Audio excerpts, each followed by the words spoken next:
He video hi amma in kalu upload to copyright alo ni wangin copyright an tile ka to ma wangin ti hianin music video kan en main thuma toy te kan na ya ni wangin copyright ani lo pha ka in ti karon ta ani video se thiam sham lo ni tuam vela obing kairo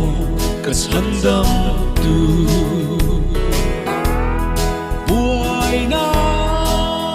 tuiten min sim lai ya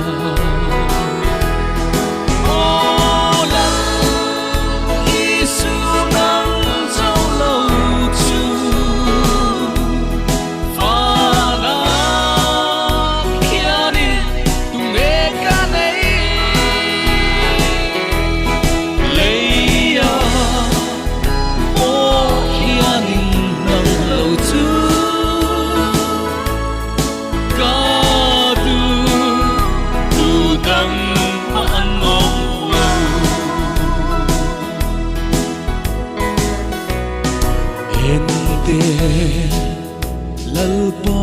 kan len nahi oi le thim na ra lo liani thamwa na hun reng om lo iram tiam ka then ma hi song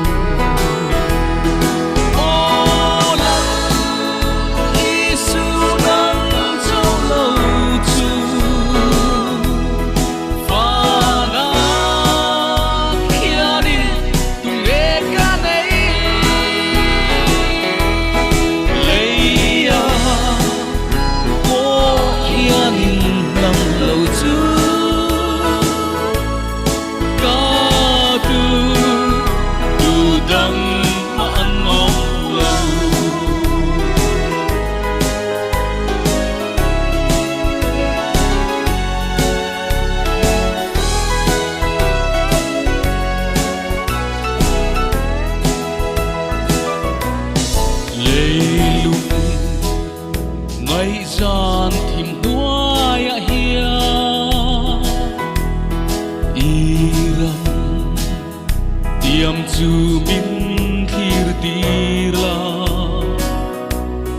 leilung ai na min tuam tu lung oi dakin kapadang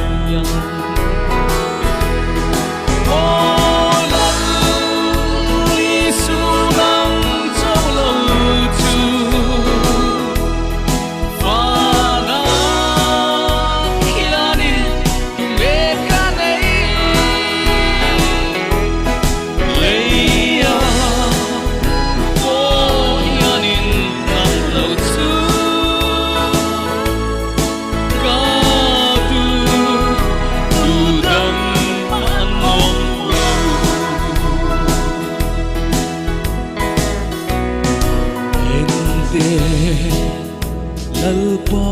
kan len nahi oi le thim na ra lo lianin thamwa na hun re